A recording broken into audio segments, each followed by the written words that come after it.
ఇర్మియా గ్రంథం 7వ అధ్యాయము 8 నుండి 16 వచనం వరకు చదువుకున్నాం. ఈ వాక్యాలని మనం ధ్యానించుకుందాం, ముగించుకుందాం బైబిల్ పట్టణాన్ని. గత వారంలో మొదటి 7 వచనాలని మనం ధ్యానించుకున్నాం. అక్కడ దేవుని మందిర గుమ్మం దగ్గరే ప్రవక్తను పెట్టి వారి లోపల ప్రవేశించకముందే వారికి బయటే బోధించమని, వారు క్రియలను దిద్దుకోవాలని, మారుమనసు పొందాలని, దేవుని ఆలయాన్ని ఒక విగ్రహంగా చేసుకోకూడదని, ఇష్టానుసారంగా ప్రవర్తన సరిగా లేకపోయినా సరే వచ్చి వెళ్ళిపోవటం కాదు ఇది. కాబట్టి దేవుని సన్నిధి ఉండే స్థలం ఇది, దేవుని కనుదృష్టి ఉండే స్థలం ఇది. ఇక్కడ యథార్థంగా నిజంగా ప్రార్థన చేయాలి, ధర్మశాస్త్రాన్ని నేర్చుకోవాలి, కట్టడలన్నింటినీ కూడా అనుసరించాలి. కాబట్టి అంత తీవ్రతను, భక్తిని దేవుడు తన ప్రజల నుంచి కోరుకుంటున్నాడు.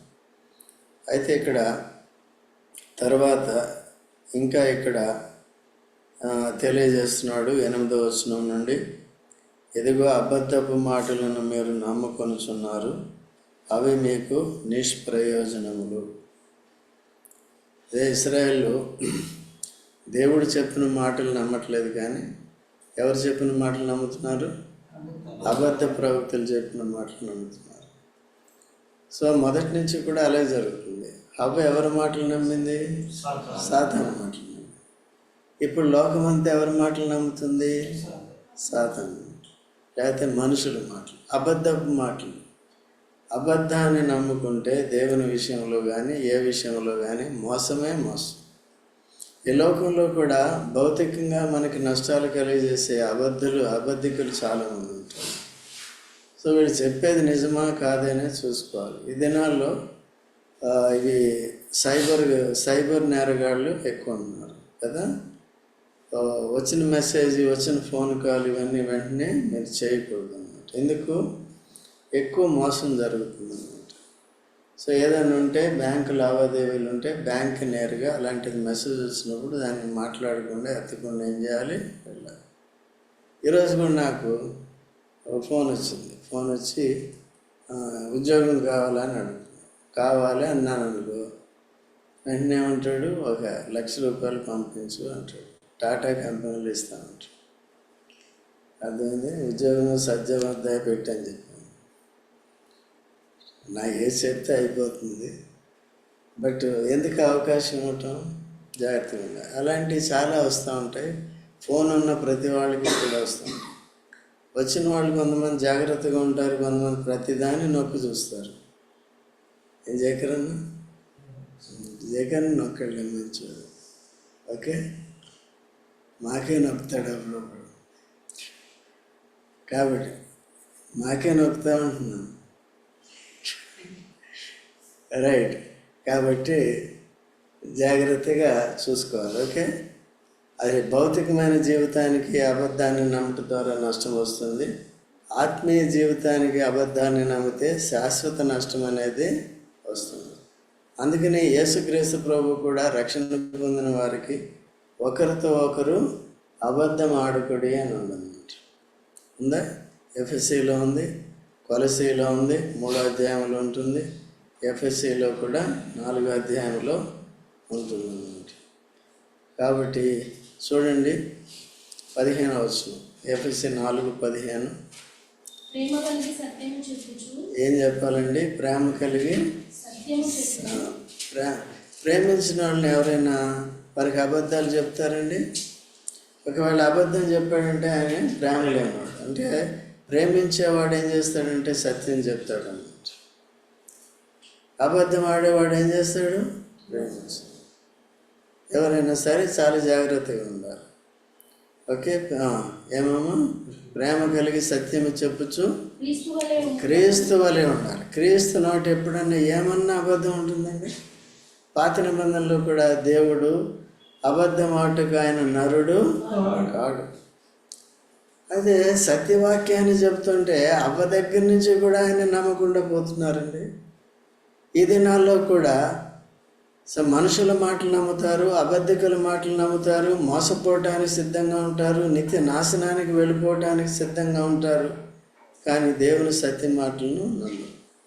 యేసుప్రభు చెప్తున్నాడు, నేనే సత్యమండి, నా మాటలు నమ్మండి, మీ శిక్ష అంతా నేను భరిస్తున్నాను సిలువలో, నరకం నుండి మీ ఆత్మను రక్షిస్తాను, నేనే సత్యము, నేనే మంచి కాపరిని కాబట్టి మీ కొరకు ప్రాణం పెడుతున్నాను. మీకు తెలియట్లేదు ఆత్మశిక్ష ఎంత భయంకరంగా ఉంటుందో. శరీరాన్ని ఆత్మ వదిలేసిందంటే, నరకంలోకి వెళ్ళిందంటే ఇంకంతే. ఎంతకాలం ఉంటుందండి? శాశ్వత కాలం. శాశ్వత కాలానికి ఏముండదు, అంతం ఉండదు. వెళ్ళటం ఆరంభం, వెళ్ళిందంతే అంతే. అటువంటి భయంకరమైన పరిస్థితుల నుంచి మనల్ని విడిపించినప్పుడు మనం చాలా జాగ్రత్తగా చూడాలి. అందుకనే ఐ వెల్కమ్. మీరు వెంటనే వినేటప్పుడు గుడ్డిగా వినే నమ్మొద్దు. ఏం చేయాలి? వెంటనే ప్రశ్నించాలి. ఏమాత్రం లేశమైన డౌట్ వచ్చినప్పుడు ఏం చేయాలి? అడగాలి, ప్రశ్నించాలి, అడిగి తెలుసుకోవాలి. Okay, I like such people, I don't feel about that. మీరు సరిగ్గా వినకుండా సత్యాన్ని చెప్పిన తర్వాత ప్రశ్నిస్తే మాత్రం తిట్లు పడుతుంది. ఏమైనా ఎంతైనా అటెంటివ్గా ఉండాలి మీరు. నేను ఉంటాను, చాలా వరకు ఉంటాను. ఎప్పుడైనా కొన్నిసార్లు ఫిజికల్ ప్రాబ్లం ఏదన్నా ఉన్నప్పుడు కొద్దిగా డైవర్ట్ అవుతూ ఉంటుంది. ఓకేనా? మేలినప్పుడు కాదు, ఆత్మ స్వాధీనంలోనే ఉండి చెప్పడం జరుగుతుంది అన్నమాట. ఓకే, కాబట్టి కొత్త నిబంధనలో కూడా ఈ అబద్ధాల విషయంలో కూడా జాగ్రత్తగా ఉండాలి. దేవుడు అంగీకరించేది ఎవరండి? సత్యాన్ని అనుసరించేది ఎవరు? అబద్ధాన్ని నమ్మనోళ్ళు. సత్యాన్ని అనుసరించే వాళ్ళు ఎవరు? అబద్ధాన్ని చెప్పనోళ్ళు. నమ్మనోళ్ళు చెప్పనోళ్ళు. మనం అబద్ధం చెప్పాలా? మరి అబ్రాహాము చెప్పాడు కదా, అంటే తాను భద్రపరచుకుంటాను. దట్ ఈస్ కాల్డ్ వైట్ లై అన్నమాట. అది తెల్ల అబద్ధం. మిగిలినవి పచ్చి అబద్ధాలు. పచ్చి అబద్ధాలు అంటే ఇతరులు మోసం చేయడానికి, ఇతరులు మోసం చేసి వారి ద్వారా లాభం పొందడానికి చేసేది అబద్ధం. ఓకే అండి, కాబట్టి అట్లా చూసుకోవాలి. కొన్నిసార్లు తను భద్రపరచుకోవడానికి ఏం చేశాడు? 2 సార్లు అబద్ధం చెప్పాడు. ఓకే, ఎవరు? అబ్రహాము. ఆయన కొడుకు ఇస్సాకు కూడా ఏం చేశాడు?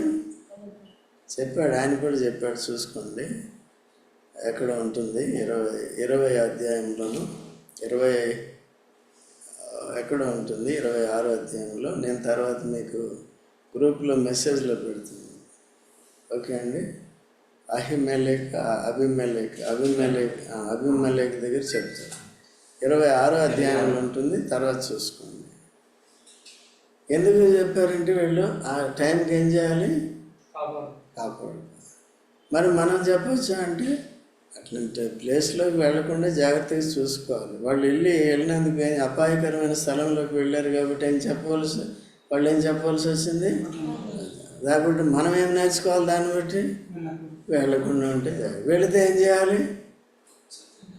సత్యం ఎక్కడ చెప్తాడు? చంపేస్తాడు, తప్పించుకోవాలి కదా. అట్లా ఓకేనండి. సో కొన్నిసార్లు అట్లా జరుగుతుంది. సో కాబట్టి జాగ్రత్తగా ఉండాలి. తర్వాత 9వ వచనం చదవండి. అవి మీకు నిష్ప్రయోజనములు. తర్వాత ఇదేమి మీరు జార చోర క్రియలను చేయొచ్చు, అబద్ధ సాక్ష్యము పలుకుచు, బయలునకు ధూపము వేయుచు, మీరెరుగని దేవతలను అనుసరించుచున్నారే, అయినను నా నామము పెట్టబడిన ఈ మందిరంలోనికి వచ్చి నా సన్నిధిని నిలుచుచు విడుదల నుండి ఉన్నామని మీరు చెప్పుదురు. ఈ హేక్రియలన్నీ జరిగించుటకేనా మీరు విడుదల నుండి? చూసారా, మేము విడుదల పొందాం, విమోచన పొందాం, మేము దేవుని ప్రజలు అంటారు. దేవుని ప్రజలైతే జారచోర క్రియలను, నరహత్య కూడా చేస్తున్నారు, జారత్వం చేస్తున్నారు, ఇంకేం చేస్తున్నారు? వ్యభిచారం చేస్తున్నారు, దొంగతనాలు కూడా చేస్తున్నారు.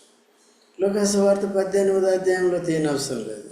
10వ వచనంలో అయ్యగారు ఏమంటాడు? పరిచయుడు నేను చోరునైనను, అన్యాయస్తునైనను, వ్యభిచారులైనను, ఈ సుంకర వలన ఉండనందుకు ఎంత మంచివాడో. కాబట్టి పక్కన వింటాడు. నోటితో వచ్చే మాటలు కాదండి, దేవుడు ఏం చూస్తాడు? హృదయాన్ని చూస్తాడు. ఆయనకి తెలుసు లోపాలేంటో. నోటితో నువ్వు కప్పెట్టవచ్చు, హృదయంలోనే దాయలేవు దేవుని దగ్గర, నీవు నేను కూడా. అందుకనే దేవుని మందిరానికి వచ్చినప్పుడు, దేవుని సేవ చేసినప్పుడు, దేవుని బిడ్డలుగా విడుదల పొందాము, నేను దేవుని బిడ్డను, పరలోకానికి వెళ్తానన్నప్పుడు ఈ జారచోర కార్యాలన్నిటి విషయాల్లో నిష్ప్రయోజనమైనవి, హేయకరమైనవి చేయకుండా జాగ్రత్తగా ఉండాలి. ఇక్కడ మనకు కూడా శోధన జరుగుతుంది, మనకు కూడా ప్రేరేపణ వస్తుంది, మన శరీరం కూడా సాతానికి, అపవిత్రతకి సహకరిస్తుంది. జాగ్రత్తగా ఉండాలి. ఇక్కడ వయసు మీరిపోయిన వాళ్ళని లేదు, వయసులో ఉన్నవాళ్ళని లేదు, అందరికీ కూడా ఏం జరుగుతుంది? శిక్ష కాదు, శోధన జరుగుతుంది. ఓకే. అవుని ఆదాము శోధించినప్పుడు ముసలామె యవనస్తురాల అప్పుడే పుట్టింది కదా. వెంటనే ఏమైందండి? తర్వాత ఎన్ని సంవత్సరాలు బతికింది? 900 ఏళ్ళే, అంత ఎంతో బతికింది. అంటే ఆమె సాగు గురించి రాయలేదు, కానీ ఆదాము సాగు గురించి కదా. ఆ సాతాను మాటని, అబద్ధాన్ని తన పేరు ప్రఖ్యాతను కోల్పోయింది కదండి. అట్లా క్రీస్తు యేసులో తిరిగి ఏం చేశాడు? దేవుడు అందరికీ ఇచ్చాడు. కాబట్టి ఆ స్త్రీ వయసులు కూడా రాశారు. ఎవరు వయసు? అన్న ప్రవక్త్రి ఏం చేసిందండి? ప్రవక్త్రి కాదా, అన్న ఏం చేసింది? దేవాలయంలో ఉండి పెనిమిటితో 7 ఏళ్ళు సంసారం చేసింది. పెనిమిటి చనిపోయాడు. అప్పటి నుంచి శరీర సుఖాలను కోరుకోలేదు. 84 సంవత్సరాలు దేవాలయంలో ఉండి దివారాత్రములు ఉపవాస ప్రార్థనలు చేసింది. యేసు ప్రభు మొదటి రాకడి కొరకు ఆ ప్రవచనాలు నెరవేరాలని, ప్రజలందరి విమోచన కలగాలని ప్రార్థన చేసింది. అందుకని ఆమె ఏం చేసిందండి? యేసు ప్రభు శిశువుగా 8వ రోజున ధర్మశాస్త్ర ప్రకారం దేవాలయానికి తేబడినప్పుడు ఆమె చూసే ధన్యత అనేది. సో అలాగా ఇప్పుడు అందుకని అన్నమాట. ఇప్పుడు అర్థమైందా? కాబట్టి ఇప్పుడు స్త్రీ అని లేదు, పురుషుడు అని లేదు, యేసు ప్రభు రక్షణ అందరికీ ఉంటుంది. కాబట్టి ఎవరికి ఇచ్చిన పరిచర్య వాళ్ళు నమ్మకంగా చేయాలి. చేసినప్పుడు ఈక్వల్ ఘనత అనేది దేవుడు ఇస్తాడు తప్పకుండా. ఓకేనా? ఇప్పుడు 13వ వచనం చదువుదాం. 11వ వచనం అండి. మీ దృష్టికి దొంగలు ఆలోచించుడి, నేనే ఈ సంగతి కనుగొనుచున్నాను, ఇదే యెహోవా. చూసారా? నాదని చాటబడిన ఈ మందిరము మీ దృష్టికి దొంగల గుహ అయిపోలేదా? కొత్త నిబంధనలు అయిపోలేదా? యేసుక్రీస్తు ప్రభు గాడిద మీద వెళ్ళినప్పుడు ఎట్లా ఉంది? ఆయన దీనుడై వెళ్తే, ధనవంతుడైండి దరిద్రుడిగా వెళితే అక్కడ ఏం చేస్తున్నారండి? దేవుని మందిరాన్ని ఆధారం చేసుకుని వ్యాపారం చేస్తారు. అందుకనే మీకు 450 ఎంత పెట్టామది? 50. ఓకే అండి. సో ఎక్కడ కూడా కమర్షియలైజేషన్ అనేది ఉండకుండా చూసుకోవాలి. ఓకేనండి. సో కాబట్టి ఒకవేళ మీరు ఇచ్చినా ఏమిచ్చినా అది దేవుని వాక్య ప్రకారమే తప్ప దాన్ని ఊరికి అడగటం చేయటం అట్లా ఏమీ ఉండకూడదు. అవసరం లేదు. అవసరం ఉంటే చెప్పచ్చు, అవసరమే లేదు. ఓకే. మోషే కూడా దేవుడు చెప్పాడు ప్రజలందరినీ సమర్పించుకోవాలని. ఎందుకు అడిగాడంటే దేవుడు ఎట్లానే చేయగలుగుతాడు, కానీ వారి విశ్వాసంతో కొన్ని క్రియలు, విధేయతతో కొన్ని క్రియలు, దేవుని ప్రేమించే విషయంలో, ఇచ్చిపుచ్చుకునే విషయాల్లో ఎలాగుంటారనేది పరీక్షించడానికి అట్లా పెట్టాడు. దావీదు దినాల్లో మందిరం కట్టక ముందే దావీదు ఏం చేశాడండి? మొదటి దినవృత్తాంతం 29లో ఉంటుంది, దీని అవసరం లేదు కదా, మొదటి నుంచి ఉంటుంది. దాన్ని కూడా ఏమని అడిగాడు.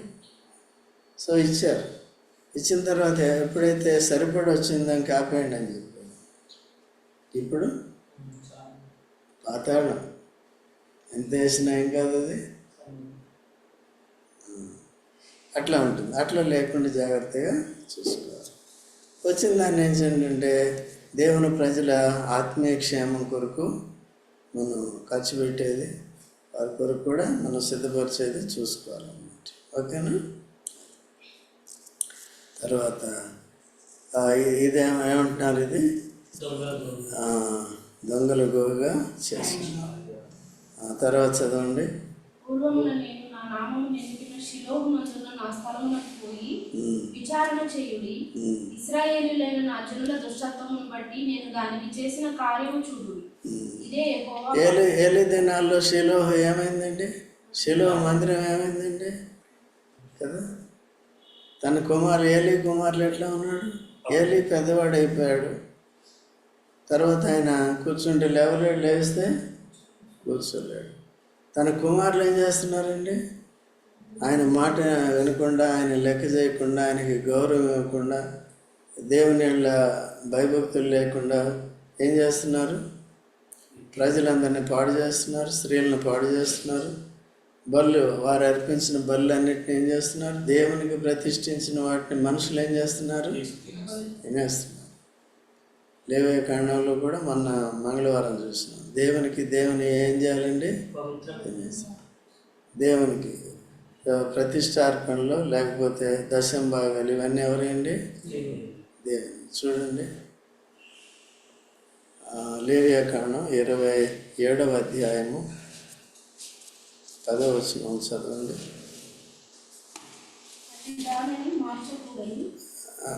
ఎన్నో వచనము? లేవీయ కాండం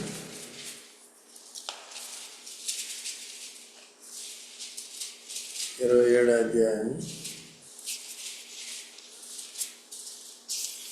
అది కూడా చేయకూడదు, శాపగ్రస్తం చేయకుండా జాగ్రత్త. 30వ వచనం చదవము. భూధాన్యములలోనేమి వృక్ష ఫలములోనేమి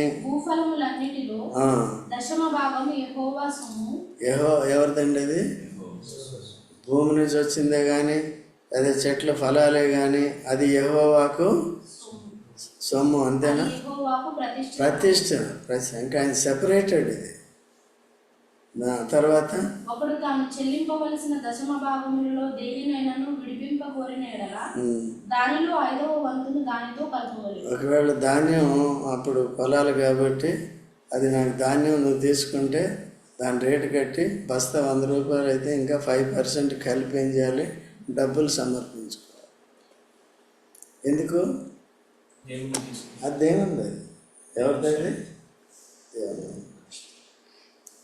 దేవుడు అట్లా చేస్తాడు. కాబట్టి ప్రతిష్ఠితమైన దాన్ని కూడా ఏం చేస్తారంటే అట్లా చేయకుండా జాగ్రత్తగా చూసుకోవాలి. ఇక్కడ కూడా సంఘంలో దాన్ని వినియోగించే పద్ధతి కూడా అది ఆత్మీయ క్షేమాభివృద్ధి కొరకు, సంఘం యొక్క క్షేమం కొరకు దాన్ని మనం జాగ్రత్తగా చూసుకోవాలి. ఇవన్నీ ఉంటుంది. కాబట్టి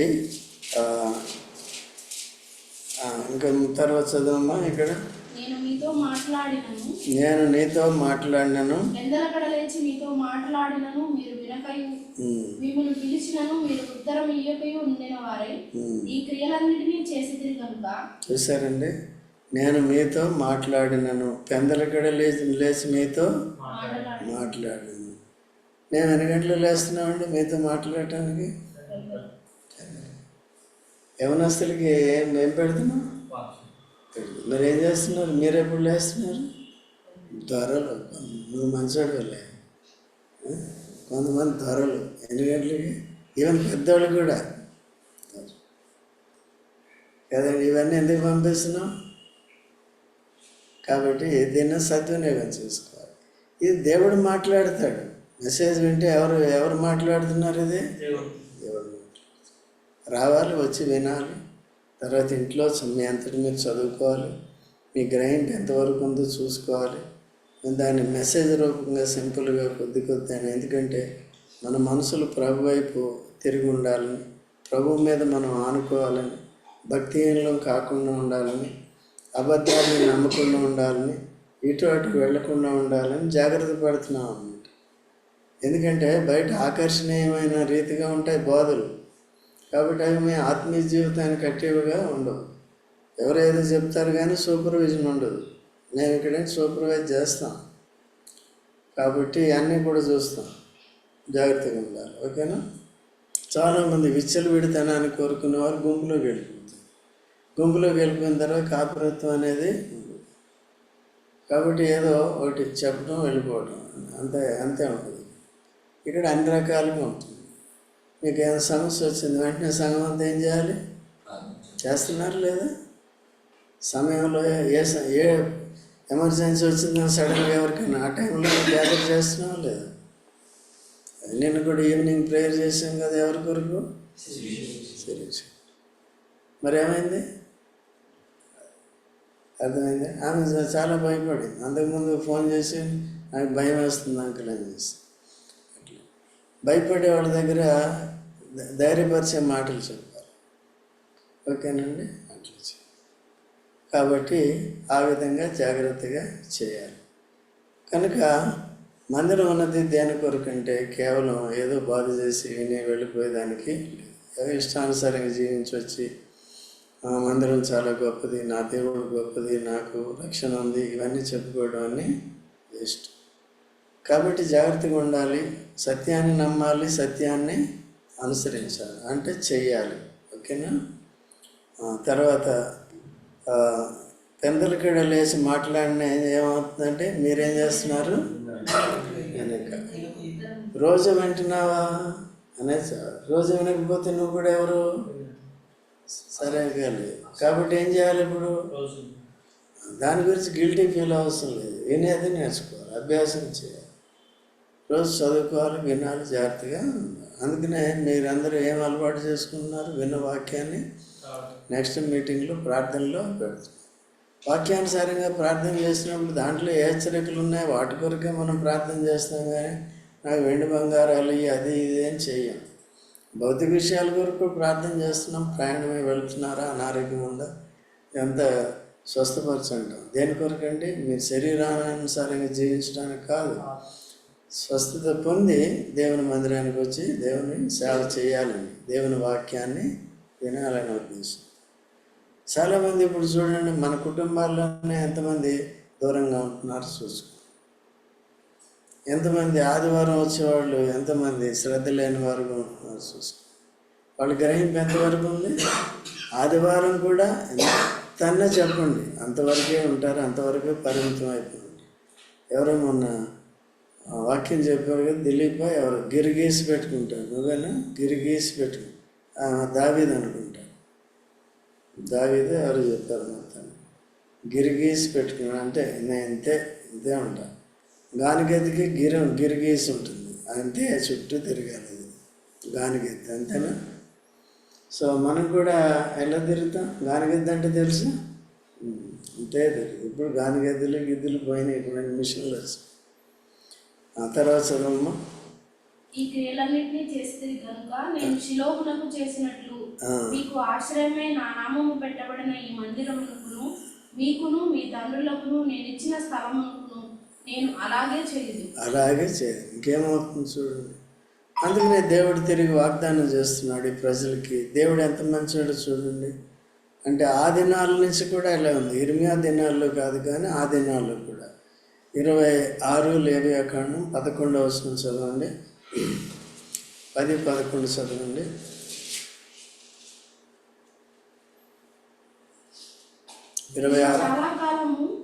చాలా కాలము నిలువయున్న పాతగిరిన ధాన్యమును తినెదరు, కొత్తది వచ్చినను పాతది మిగిలి ఉండును. శ్రేష్టమైనది ఇవ్వాలి. దేవుని ఏళ్ళ భయభక్తులు కలిగి ఉన్న వారికి దేవుడు కోరుతూ ఉంటాడు కదండి. అది కాబట్టి మీరు విశ్వాసులైన వారు కూడా శ్రేష్టమైనది తీసుకోవాలి. తర్వాత ఉంచేదను అది ఇటు భౌతికంగా మిమ్మల్ని మంచిగా పోషిస్తాను, పాత ధాన్యంతో మిమ్మల్ని పోషిస్తాను. తర్వాత మీరేం చేయాలంటే నా మందిరాన్ని మీ మధ్య ఉంచేదను, నా మనసు మీ యందు అసహ్యపడదు. లేదు మనం అసహ్యమైన క్రియలు చేసామనుకోండి, అసహ్యమైన క్రియలు, దేవుని మనసు ఏమవుతుంది? అసహ్యం కదా. అది అట్లా ఉండకుండా దేవుని మనసు మన మీద ఆయాసం లేకుండా జాగ్రత్తగా చూస్తాడు. మందిరాన్ని తీసేస్తాడు, ఏమవుతుంది?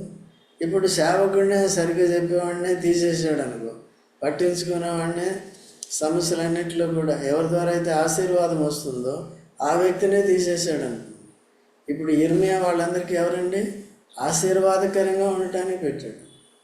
ఇప్పుడు ఏమంటున్నాడు ఇర్మియా అని చివరికి వచ్చినప్పుడు 16వ వచనంలో, కాబట్టి నీవు ఈ జన్మ కొరకు ఎందుకంటున్నాడు? చేయకము. ఎందుకంటున్నాడు? ఈయన ప్రార్థన చేస్తేనే వింటాడు, ఇర్మియా చేస్తేనే. అయితే ఇప్పుడు చేయొద్దు అంటున్నాడు. ఎందుకు? వాళ్ళ ప్రవర్తన మార్చుకోవటం. పెందల కడలేసి ప్రవక్తను పంపించి వాళ్ళకి నా మాటలు చెప్తే అబద్ధాలు నమ్ముతున్నారు, అసహ్యమైన క్రియలు చేస్తున్నారు, నా మాటలు చేయట్లేదు, మళ్ళీ నా మందిరంలోకి వచ్చి కూర్చుంటారు కదా. ఊరికే పాత నిబంధనలో ధూపం వేయటం కదా, ఒత్తి వెలిగించేయటం, నూనె పోసి ఈజీగా చేసేస్తున్నారు. అట్లా చేయాలి. ఓకేనండి. 15వ వచనం చదవమ్మా. ఎఫ్రాయిము సంతానము మీ సహోదరులను అందరినీ నేను వెళ్ళగొట్టినట్లు మిమ్మల్ని నా సన్నిధి నుండి వెళ్ళగొట్టింది. చూసారండి, ఎఫ్రాయిములు కూడా విగ్రహారాధన చేశారు. ఫలించవలసిన వాళ్ళు దేవుని కొరకు ఏం చేస్తున్నారండి? వాళ్ళు విగ్రహారాధన చేస్తున్నారు. కాబట్టి వాళ్ళు దేవుడు ఏం చేశాడు? వెళ్ళగొట్టాడు. తర్వాత నా సన్నిధి నుండి ఏం చేస్తున్నాడండి? వెళ్ళగొట్టాడు. దేవుని సన్నిధి చాలా ప్రాముఖ్యం. అయితే మనకి అవకాశం ఉన్నప్పటికీ దేవుని సన్నిధికి రాము, వచ్చినప్పటికీ సరి చేసుకోవాలి చాలామంది. ఓకేనా? అది ఇప్పుడు ఆదామవ్వలు పాపం చేస్తే ఏమైంది? దేవుని సన్నిధిని శ్రేష్టమైన స్థానంలో పెట్టాడు కదా, అది వెంటనే లోకంలోకి పంపేస్తాడు. లోకంలోకి వస్తే ఎంత శాపం వచ్చింది చూడండి. పట్టుదెప్పుల కొరకు కష్టపడాలి, పిల్లలు కనాలంటే కష్టపడాలి. అక్కడి నుంచి కుమారులు ఇద్దరు, ఒకడు భక్తిహీనుడు, ఒకడు భక్తిపరుడు, ఆత్మీయుడిని శరీరానుసారి చంపేశాడు. అట్లా ఎవరికి దుఃఖం అండి? ఇది తల్లిదండ్రులకి ఎంత దుఃఖం అండి? ఇట్లా తయారైంది లోకం. దేన్ని బట్టి? అందుకనే హేబేలు దేని కోరుకున్నాడు? దేవుని సన్నిధిని కోరుకున్నాడు. దేవుని సంతోషపెట్టేది నేర్చుకున్నాడు. ఎట్లా తెలిసింది? అర్పించిన అర్పణ పెట్టి. ఎప్పుడు లక్ష్య పెట్టాడు అర్పణ? ఒక మేక, గొర్రె, తులసులు పిల్ల పెట్టిన వెంటనే తీసి పక్కన కదా. అది సో మనం కూడా అట్లా అభ్యాసం చూస్తాడు. క్రియలు కూడా విశ్వాసం ఉంది, ఇటువంటి క్రియలు కూడా పెడతాడు. ఇవి సింపుల్ అన్నమాట. కాబట్టి అవి పెట్టినప్పుడు దేవుడు మనల్ని చూసుకుంటాడు ఏదో రకంగా. శ్రమలు వచ్చినప్పుడు మన దేవుడు శ్రమల నుంచి విడిపించినప్పుడు తను మనతో ఉన్నాడన్న సంగతి మనకు అర్థమవుతుంది. మనం ముందుగానే భయపడి మనమే దాచుకుంటే ఏమవుతుందంటే అట్లా విశ్వాస సంబంధమైన క్రియ చేయట్లేదు. విశ్వాసం ఉందని చెప్తున్నావు కానీ దాంట్లో క్రియలు ఏమవుతున్నాయి? కనపడట్లేదు. దేవుడు ఏం కోరుకుంటున్నాడు? క్రియాపూర్వకమైన విశ్వాసం. తప్పిపోతూ ఉంటాం.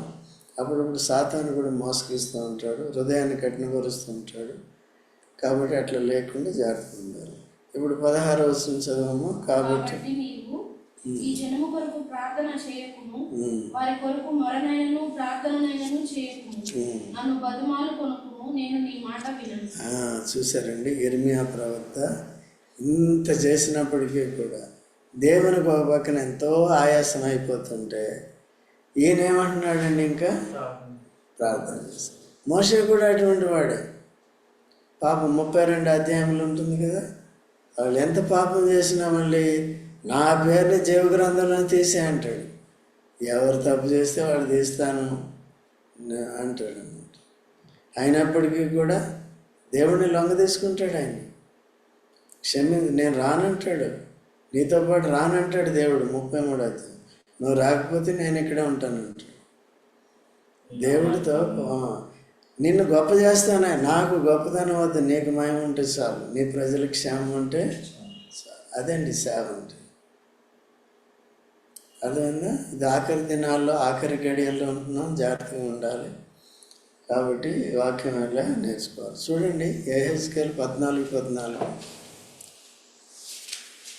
యెహెజ్కేలు 14:14 చూడండి. త్వరగా నోవహును దానియేలును నోవహును దానియేలును యోబును యోబును ఈ ముగ్గురు అట్టి దేశంలో ఉండినను వారు తమ నీతి చేత తమను మాత్రమే రక్షించుకొందురు. ఇదే ప్రభువకు యెహోవా. చూశారండి, ఇక్కడ ఎవరండి, ఎవరి పేర్లమ్మా? నోవహు, దానియేలు, యోబు. వీళ్ళు ప్రార్థనా పరులు కదా. ఎవరి కొరకు ప్రార్థన చేశారు వీళ్ళు?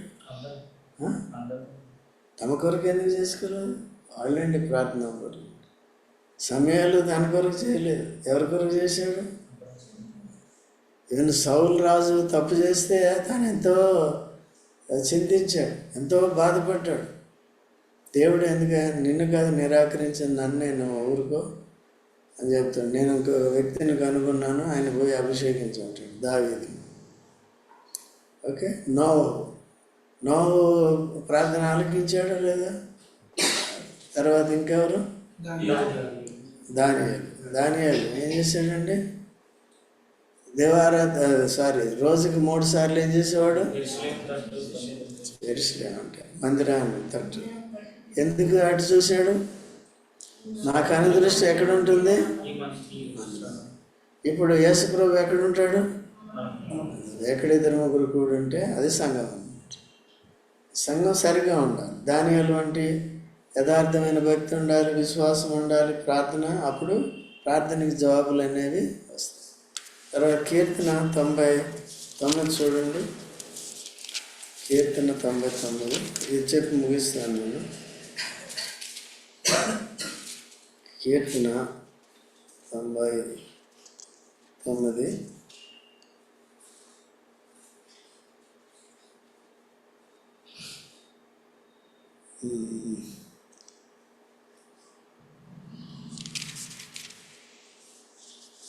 కీర్తన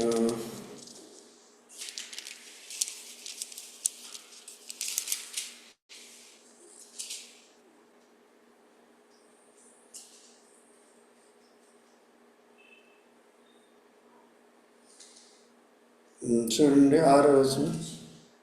యాజకులలో మోషే అహరోనులుండ్రి. ఆయన నామమును బట్టి ప్రార్థన చేయు వారిలో సమూయేలు ఉండెను. వారు యెహోవాకు మొరపెట్టగా ఆయన వారికి ఉత్తరం ఇచ్చెను.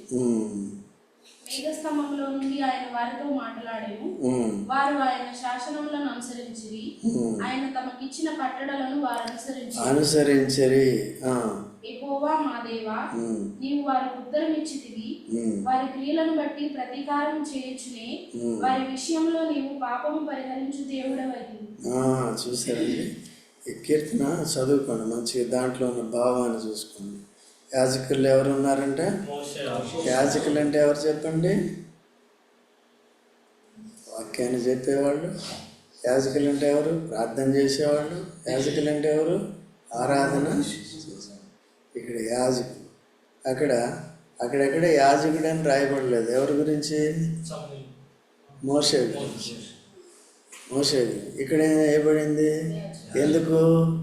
ప్రార్థనా పరుడు కదా. అట్లా కాబట్టి అమాలేకీయుల మీద యుద్ధానికి వెళ్ళినప్పుడు నిర్గమాకాండం 17వ అధ్యాయంలో మోషే ఊరు ఏం చేశారండి? చేతులు ఎత్తి ప్రార్థన చేసినప్పుడు ఇశ్రాయేల్ సైన్యం ఏం చేశారు? జయించారు. ఎప్పుడైతే వీళ్ళు చేతులు దింపారు ఏమైంది? అయితే ఇక్కడ వాళ్ళ యుద్ధానికి ఇక్కడ యాజకుని యొక్క ప్రార్థనకి, ఎందుకంటే మోషే సమీపస్తుడు కదా, విశ్వాసంతో సపోర్టింగ్ కూడా ఉండాలి కదా. 2 లేక 3 ఉంటే ఎవరు ఉంటారు? సంఘానికి గుర్తు అనమాట. ఊరు ఇంకొక ఆయన, మొత్తం 3 కలిసి ఏం చేశారండి? ప్రార్థన చేశారు. చేతులు లేదా మోషే చేతులు పట్టుకోవడం అంటే అది సపోర్ట్ చేయటం. సరే, ఊరికే ఫిజికల్గా అది కాదు, సపోర్ట్ చేయటం. ఇప్పుడు నేను చేస్తే నువ్వేం చేయాలి? చేయి పట్టుకో. ఎట్లా పట్టుకుంటావా? ఏకీపించాలి. ఓకే, ఏకీపించాలి. లాస్ట్లో కొంతమంది ఆమెనే చెప్పరు, ఏదో పళ్ళు కూడా కింద పడిపోయేలాగా వినపడదు. అందుకే అంత అయిపోయేటప్పుడు ఆమెను చెప్పేటప్పుడు అందరూ కూడా ఆన్లైన్లో ఉన్నవాళ్ళు కూడా మైక్ ఓపెన్ చేసి ఆమెను చెప్పండి. ఓకే, మోషే అహరోను.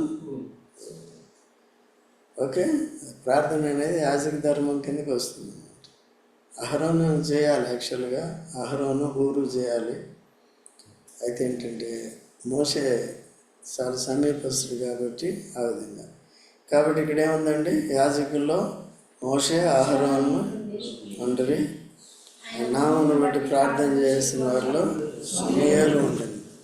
సో కాబట్టి మన ప్రార్థనా జీవితం కూడా అలాగే ఉండాలి. ఎప్పుడు కూడా ప్రార్థించేవారు ఇతరుల కొరకు భారం కలిగి ఉంటారు. ఇతరులకు భారం లేని వాళ్ళు రారు, ఇంట్లో కూర్చుంటారు. వాళ్ళకి సమస్య వచ్చినప్పుడు అప్పుడు వస్తారు, మీరు కదమ్మా. అందుకని ఇప్పుడు సంఘం ఏంటంటే మీరు వచ్చినా రాకపోయినా మీ సమస్య చెప్పినప్పుడు మేము చేస్తున్నాం. బట్ ఏంటంటే విడుదల పొందిన వెంటనే మీరు కూడా తెలుసుకుని ఏం చేయాలి, సమకూర్చబడాలి. అందరూ కూడా ఇప్పుడు పోయి ఫిజికల్గా ఫైట్ చేసేది లేదు, ప్రార్థన చేయటమే దేవుడు కార్యం చేస్తాడు. ఓకే, ముగించుకుందామండి.